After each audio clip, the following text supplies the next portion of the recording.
Decoherence and quantum correlations with ion traps.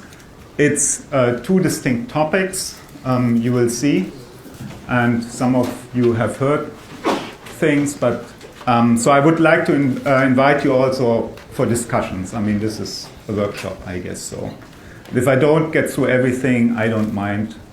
I'd rather prefer to discuss things. So in the first part, I want to talk about experiments. We are conducting similar what NIST is doing, trying to figure out what is going on, why our heating rate is so high. So what is plotted here is maybe the product of on the order of 20, 30 PhD theses and postdoctoral work. Each data point is a heating rate measured in an ion trap. And what we find is that there's more noise than what we expect, for instance, from fundamental considerations like Johnson noise.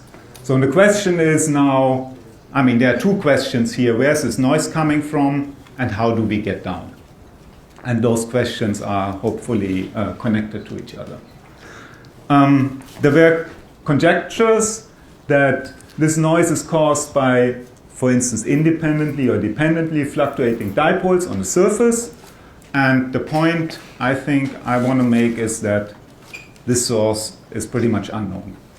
And what we're trying to do is learning where it's coming from.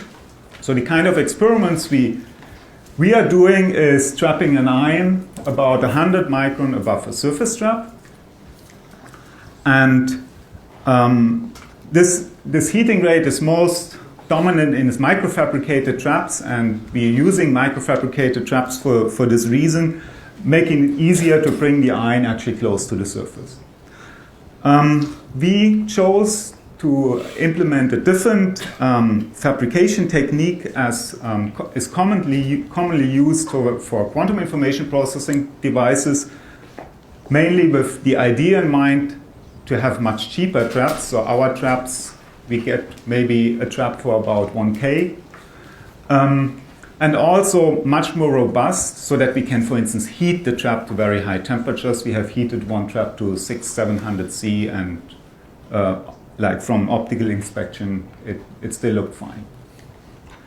What we do is, or what we have an outside company doing is they are taking a quartz wafer and patterning in trenches like this with a combination of laser machining and etching.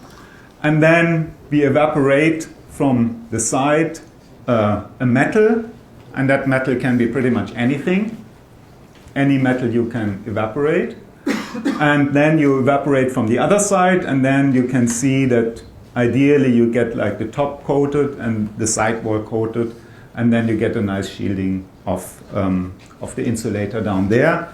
And this is how a top view looks, so you can see then that you coat first this side and then the other side.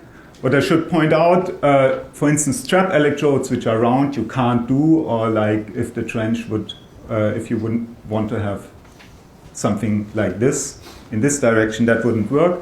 But if you restrict yourself to these configuration, that method works actually nicely.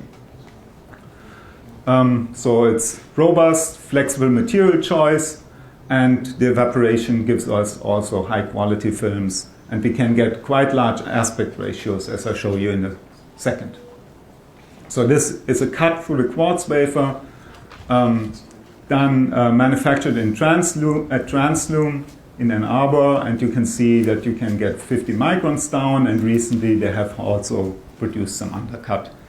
But we haven't used traps with this technology yet. This is a picture of the quartz wafer. As I said, it's manufactured by Transloom, and you can see the basic electrode structure already there, and then we evaporate it and get our trap, which looks then, for instance, like this. So as I said, trapping height 100 micron, 3 millimeter long, 50 micron gaps. We have 11 segments on each side. We typically trap with 300 volt peak to peak and a drive frequency of 40 megahertz. We put this trap inside a vacuum chamber, and that's a special vacuum chamber in the sense that what we are trying to do is combine surface science technology with the ion traps. And the idea is really to learn what is going on the surface and at the same time measure the noise with the ion traps to really find out what is causing the heating.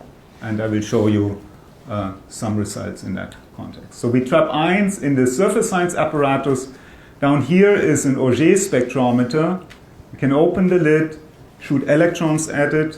You measure then the energy of the Auger electrons emitted from the trap, and from the energy you can tell what elements are on the surface. So this trap can be rotated here so that if it faces up, we trap ions and look with this objective for fluorescence, and if you rotate it downwards, we can look at the Auger electrons, and if we tilt it backwards, we can fire argon ions at the surface to clean the trap. And if you rotate it this way, we can shine in 172 nanometer UV light, and on this side is also a rest gas analyzer installed. The trap material we're using is aluminum, 1 micron thick, and a 20 nanometer thick copper on top. This alloy has some, I shouldn't go too much into the air, but this alloy has some interesting properties. If you heat it to about 200 C, actually huge monocrystals appear, so you get really, really big crystallites on there. And also the idea of the copper was to prevent the aluminum from oxidation. What we do then is we put the trap inside, we bake for maybe in this case it was 3 weeks or so, and then we do an Auger spectrum. This is the energy of the Auger electrons, and this is the Auger signal, and you can see here a carbon signal and an oxygen signal are dominant, and you can't hardly see any copper, or this copper peak is also very, very small. Then we clean the trap, and then the spectrum, the Auger spectrum changes, and the carbon signal is much reduced. Here's some copper stuff appearing. This is also a copper peak. The oxygen is smaller. We also wait for some time, and then you can see that the oxygen increases and the carbon actually, I have to go really here, yeah. Here the carbon is really absent. This is a different peak. That's not carbon. This is carbon. Here the carbon increased after 40 days, and but is still smaller than before cleaning the trap.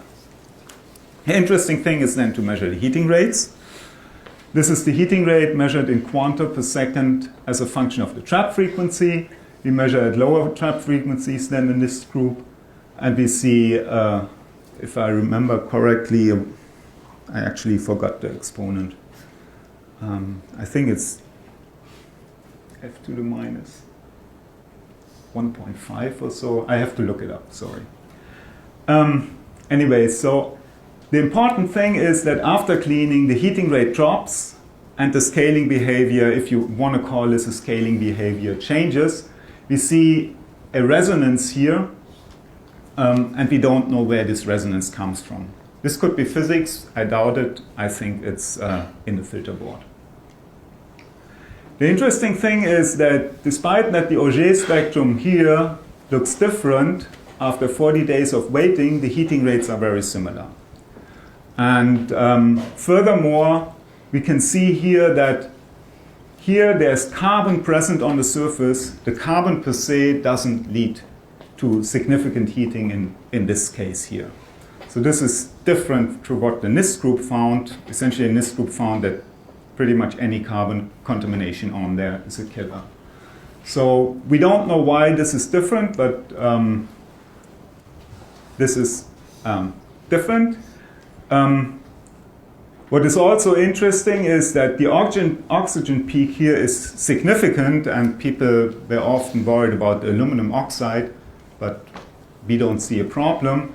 I want to point out those heating rates are reasonably low. So we're talking here about on the order of, this here I think is 3 quanta per second or something like this at 100 micron. This is pretty much as low as the cryogenic surface traps go. Hartmut, do you know, the data say that oxygen, how many monolayers is the lower one correspond? Okay, so we had difficulties calibrating really our Auger properly. So it's somewhere between 0.1 and 1.5 monolayers. So we try to make consistency checks, and the consistency checks fail. Typically, the elements have multiple peaks, and the copper peak at low energies doesn't basically, the ratio of the copper peaks, for instance, the aluminum peaks don't stay constant. And that's very worrisome. For us, and we are not experts in Auger spectroscopy, maybe it has something to do with the chemical composition. And that could be an explanation. But we feel not confident saying more than that these levels of contaminations are on the order of a monolayer.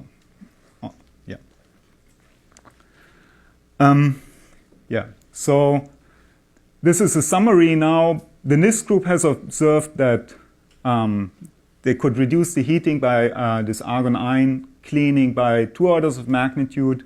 We have observed a similar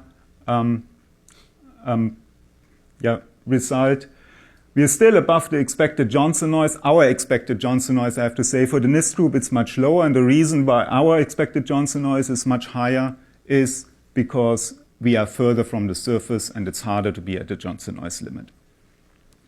Essentially because the anomalous heating, if it comes from these patch effects or from independently oscillating dipoles, is scaling with 1 over d to the 4th. So what we are doing at the moment is going to a smaller trap to have an easier time. Sounds weird, but so I want to also, this is an ideal Johnson. If you had an ideal Johnson noise source there, and it's very likely not ideal, we are actually thinking that this is coming from the dielectrics of the capacitor, and I highly doubt that the dielectrics of a capacitor act as an ideal Johnson noise source. Summary from our side is that the oxidation is not yet a problem, and the surface doesn't need to be 100% clear. Sure. So the oxidation, the other thing I might expect it to reintroduce was some problems with charging up the trap or anything like that? We have done some experiments. And we have seen no charging whatsoever, and we've tried really hard to charge it up. So this is with 397? Or? This is with 375 full power focus to like milliwatt focus to 100 micron, nothing. I didn't show that data point, the heating rate. We even shown it onto the surface while measuring heating rate, and the heating rate didn't increase. I don't know. But we want to do some more careful measurements. Unfortunately, the trap shorted afterwards. Did the ion shift? No. Not to what we could see. So, okay. Okay, so are there more questions to this? Because I want to switch now to the second topic. Okay, so I want to talk now about local detection of quantum correlations. And the question I want to ask is, if you have a quantum system and you can control only that quantum system, can you tell whether it's entangled with something else? Especially whether it shares quantum correlations with its environment. So actually not only entangled, but quantum correlations, quantum discord, or whatever you want to call it. And you might be interested, for instance, in a quantum communication setting, whether somebody else is entangled with you, for instance, the receiver or not. And the general framework I want to use is having an open quantum system embedded in an environment. And the point is, the open quantum system I can control, I can measure, I can maybe do whatever I like to with it, but the environment I can't do anything about. And what I want to know is whether the open quantum system shares quantum correlations with the environment. Yeah. You can only control the open quantum system, not allowed to touch the environment. You can have some applications in mind. You can use it maybe to characterize decoherence in quantum information processing if you can do such a thing. You can study quantum correlations in quantum phase transitions. You don't need to look at the whole system. You can just pick out a tiny little bit of your system and can see, oh, am I now entangled with the rest of the quantum system or not? And this might shed some light on how quantum phase transitions work. And the part I like actually most is asking the question, how meaningful is the density matrix? And I have to admit, I'm a stupid experimentalist. I always thought the density matrix is the way to go. It tells you everything. And I'm sorry to say, it doesn't tell you much.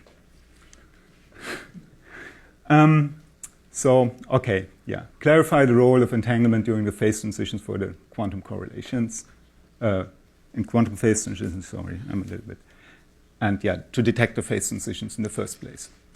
So the question about how meaningful the density matrix is, I take a simple density matrix, it's diagonal. I've measured another density matrix, and is this the same situation as this? If you want to detect quantum correlations, one way is to go for state tomography. It gets painful at some point. You can also design specially witnesses for if you know what entanglement to expect. But the point is that you need to access all involved parties. But what we want to do here is we want to only look at the open quantum system and not access the environment. So how can you go about detecting such quantum correlations? For this, we look at the density matrix of the full system. So this can be also just a state vector. And then if you do a partial trace, you come to the density matrix of the subsystem, of the open quantum system. And what we are looking now is the unitary time evolution of the full system, which could be the universe. And then do a partial trace after some time evolution. And what we have then is a map connecting the open quantum system at time equals t0 to a time sometime later. This map here, and that was new for me, depends, on the state of the environment, but also initial correlations between the system and the environment can alter the dynamics. And that will be the key to detect quantum correlations. The standard assumption, if you do a master equation, is that you assume there are no correlations present. And that might be a good assumption, or it might be a bad one.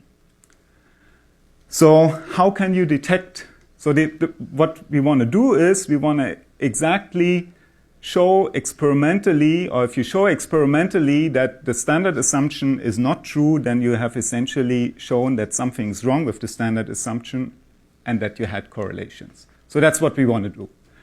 So we have this idea, the density matrix partial trace, and this is then the density matrix you are interested of the open quantum system.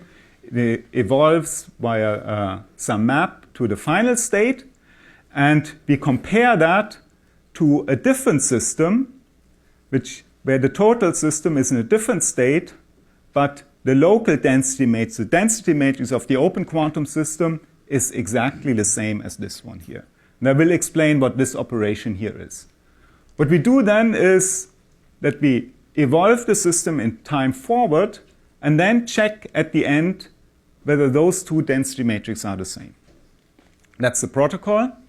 So this is where we have access to. This is where the experiment happens, and this is what nature does for us.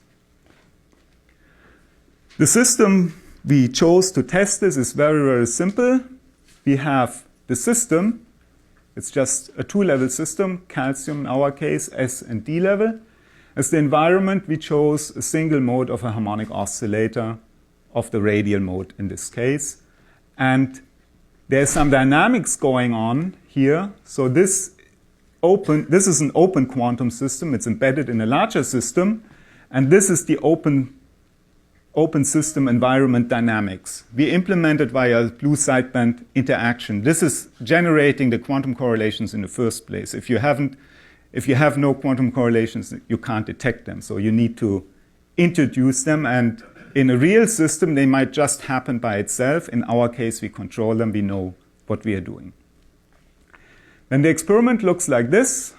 I start with an arbitrary state, or hopefully maybe a separable state.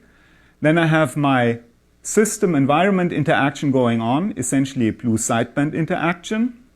So there's some dynamics going on my open quantum system. And at this point here, I have a density matrix which describes the open quantum system. And I compare to a different density matrix where I remove the quantum correlations. And with the operation I'm going to introduce you, it just removes the quantum correlations. If I've removed the quantum correlations and the dynamic changes, I know that those quantum correlations mattered and that they had been there in the first place. Because if they hadn't been there would have been really no change, and then the dynamics would have been the same. So this, if I see such a change, I have really shown that quantum correlations had to be there in the first place. That is the key concept. So after a blue sideband interaction, it's fairly straightforward to see that the density matrix should be diagonal of the single qubit. So this is a measured density matrix. Then we implement this operation of removing the quantum correlations. I'll tell you in a moment what it is. This is the other measured density matrix, and they look fairly similar. And the question is now, if I follow this time evolution here, what's going to happen? So this is the experiment. This is the beginning of a blue sideband flop where we have cooled the ion to not quite the ground state, but reasonably low. At this point, we have a state of the total state looks like this. This is the environment, and this is the open quantum system. Actually, this and this. And then we measure density matrix at this point. And then we see here our blue sideband flops. If we do now this operation here, removing the quantum correlations, we retain the same density matrix. I will show that in a little bit more detail in a moment. But the interaction, like the time evolution, has changed. And the reason is kind of, at this point, I remove the correlations between the motion and the qubit. I remove the phase information, and therefore the time evolution essentially stops. So if you would have done it perfectly, then it would be just a straight line. So it's fairly easy in this to understand what's going on in this system. So what is this operation, this dephasing operation? So what you would have to do experimentally is you would have to determine the eigenbasis of the density matrix of the open quantum system at the point where you want to probe the local correlations. And then you write the density matrix in this eigenbasis, and then you define the dephasing operation as follows, basically as a sum over the eigenbasis vectors times the identity of the environment. This has the property that you need to operate only locally at the system. It's essentially a projection of the local density matrix onto its eigenbasis that removes all phase information of the local system with the environment. You don't act on the environment. This is the identity operation, so nothing's happening to the environment. The local density matrix remains unchanged, but it removes quantum correlations between the system and the environment. That's the only change. I want to give you an example here. This is a Bell state. I call the first qubit the system, the second qubit the environment, and the total density matrix looks like this. The system density matrix is diagonal. Then the eigenbasis of this is just the ground state and the excited state. And then I apply this dephasing map according to how it was defined. Then I end up with this density matrix here. You can go through the math. It's not so difficult. And then I end up with this total density matrix. So the total density matrix is different between the two systems, but the system density matrix is again just diagonal here. So the system density matrix is unchanged, so is the environment too. Okay. So how do you implement this operation in practice? So for us, we just implemented via a dephasing, so you could either measure the qubit in its eigenbasis, But the problem is that if you start to scatter many photons, you change the motion. So that's not a good idea. We thought how to do it this way, but we couldn't come up with a proper way. So we decided then to use an AC Stark shift instead and induce phases, phase evolution, then average over many interaction times to randomize the phase. And this affects the population, populations and the motion is not affected. So the density matrix, because it was diagonal, stays of course diagonal. And we also verified that the motion is not affected. And then basically we were able to see at this point, that's where we do this dephasing operation, where then the time evolution stays constant. As a measure for the quantum correlations, we plot then the difference squared times 2 as a function of the excitation duration, and then we take, this way, the average of this, and this is a measure for the quantum correlations. We can do this dephasing operation at the beginning of our blue sideband flops. There we don't see much of a change of the dynamics. I mean, if you would do it here, nothing would happen, hopefully. So you can now basically plot the quantum correlations, or in this case, it's quantum discord as a function of the excitation time. And you can see that if you apply roughly pi over 2 pulse, you maximize the quantum correlations between the motion and the electronic state as expected. And for a pi pulse, it's fairly close to 0. We had the system in a quasi-pure state. In this case, it's equivalent to detecting entanglement. But the interesting thing is that this method doesn't make any assumptions whether your state is pure, what kind of interaction you have. It's fairly general, so if you initialize the motion in a thermal state, you see a difference. This is now really a detection of quantum discord and not of entanglement. I want to make a couple of remarks because one has to be careful. The measure we used here was the Hilbert-Schmidt distance because that yields quantum discord really as a number, but this works only for a resonant, or we could figure it out only for resonant James-Cummings dynamics. In general, this might not be true, and it's probably also is not true. So then you have to use a different notion. So here we take essentially the difference of the density matrix and time average it, and after we squared it. But if you take the maximum of the difference between density matrices, then it's general, so then you don't make any assumptions about the interaction of the open quantum system with the environment. And then what you get is a lower bound for the quantum discord, and in our case, it's a fairly tight bound, like within 90%. So what this does, it detects quantum correlations for arbitrary open system dynamics. Of course, there are some constraints is you need to have sufficient control over the local quantum system, over the open quantum system.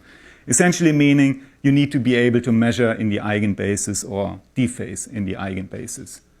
And it doesn't detect all quantum correlations. There can be quantum correlations which are not detected by that.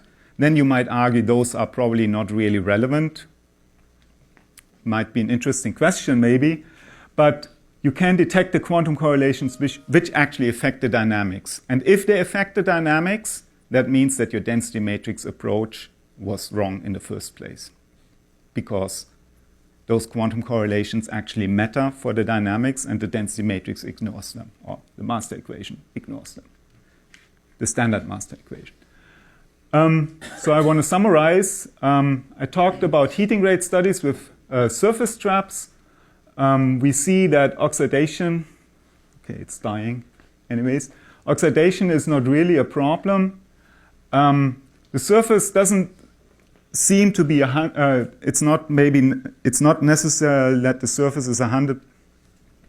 Okay, even if the surface is not 100% clean, you can still have low heating rates, and we can speculate why this is. I maybe talk at the end of the week a little bit more about what we think is going on. And I showed you how you can detect quantum correlations of an open quantum system with an environment by just determining, just looking at the open quantum system. And this method only requires that you can control the open quantum system. With this, I want to thank you for your attention and my group.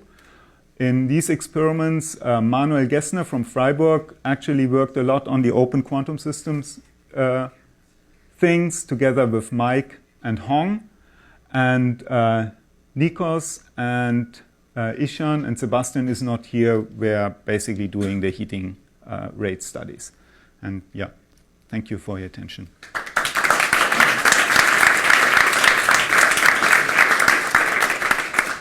Thanks, Hartmut. Any questions? Jürgen.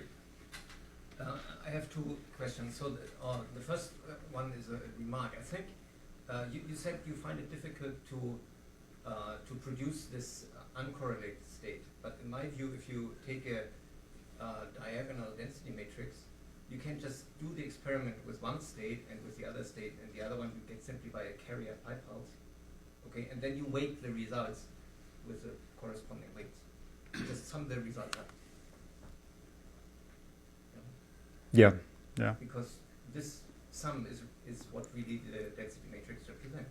Yeah, yeah, Okay, yeah. so you don't really need to actively decohere, you just measure with the eigenstates. Yeah. You prepare and then you sum up the results. Yeah, that's actually a good point. Yeah, I think that's yeah. I'm just thinking whether there's a problem somehow that you touch the environment or so, but no, I think you're right. Yeah. And then my second question is whether really your notion of the environment is correct in this context. Because an environment in the context also of a master equation, in my view, is something that has zero correlation time. Mm-hmm. But you have a correlation time because you do actually drive a coherent interaction with this environment, and this you couldn't do with what you typically use. But for me, an environment is everything I don't control. I mean, no, this is a coherent degree of freedom. Otherwise, you couldn't actually transfer currents into it with your drive and get it back out. Non-Markovian environment. Yeah, but then you have to say this. Then it's clear that the master equation doesn't describe this. It's non-Markovian, then the master equation treatment isn't valid. yeah, I mean, yeah. But I mean, so I come from a different point of view. I coming from my quantum computing experiment, and the best thing I knew was measuring the density matrix. And yeah, then you wonder really, yeah, I mean, what does it tell you? And the thing is, it doesn't tell you much if you cannot assure that the environment is Markovian. How do you ensure that the environment is Markovian? Maybe with doing exactly such a measurement. Yeah, but for me, actually, so I was not really that aware, or I was not aware at all. Maybe you told me at some point that you have to, probably you told me that you have to assume that the environment is Markovian, but that's why what I say, that's for me the interesting thing. Yeah, but what you say is correct. So you can deduce from this experiment that what you call environment is actually at least a non-Markovian. Yes. Yeah. I mean, getting to your earlier point too, I mean, maybe I misunderstood the question. You said to prepare this mixed state, you simply prepare the eigenstates and weight them afterward. Exactly. But I think Hartmut's approach works for an arbitrary state to start with. And so if you want to weight things appropriately, you need to know how to weight them. Yeah, you would do anyways a tomography of your open quantum system and say, oh, this is my density matrix. And then what Jürgen says is now all I have to do is, since I know that is my density matrix, I have to prepare, yeah. Then you know the weights, because Yeah. Sure. Jake? So, a comment to the question. Another way to do the dephasing that you described is to apply, based on a random number generator, pi pulse about x or about y. Mm-hmm. So, of course, one can naturally then conclude that the success of an echo pulse indicates that in the absence of the echo pulse, you had quantum discord with your environment. So I'm sort of curious if you've looked at ways of taking higher order pulse sequences. Basically, there's some environmental system, and actually it's the structure of that environmental system structure, the group structure there, which is going to determine the success or failure of the protocol. So I'm kind of curious if you've looked at higher order methodologies and the like in order to deal with No. basically a more of a black box picture of what the coupling is. I mean, we treat this really as a black box. I mean, I don't see No, what. not in a theorist sense. I mean, I treat this really as all I can see is my single electronic state. And that's what I'm allowed as an experimentalist to touch and to do whatever I want to. But what I mean by this is that you haven't included the renormalization of the qubit by the environment. What do you? Well, in your spin-half system, it's an irrelevant requirement, but in higher order systems, it happens very well. In other words, the existence of the environment changes the underlying Hamiltonian, whose energy structure you're using for the dephasing. Okay, it's too high for me at this. But it just seems that there's a very clear connection between the successive echoes and the quantum discord bound that you're providing. Yes, yeah. So you're saying when you make this a much more complicated system, many levels or many qubits, that somehow it might be hard to apply that. Fundamentally, once I have a large system, I actually don't know the eigenmodes, the eigenenergies even. Yeah, but I don't need to know the eigenenergies, right? I need to know the. You need to know the basis. Yes, and you can measure that. You no longer know the basis. Yeah, but I'm going to measure it. That I said you don't need to know. Yeah, maybe you don't need to know it. Yes, yeah. But, okay, I see. So you're saying you don't need to know it necessarily. Okay, As yeah, this yeah, type of test, yeah. it seems to me. So I'm Yeah. really curious if you could explore that. No, Not no, yet. no, no, Very- not yet. Anybody else? Okay, Hartmut, thank you.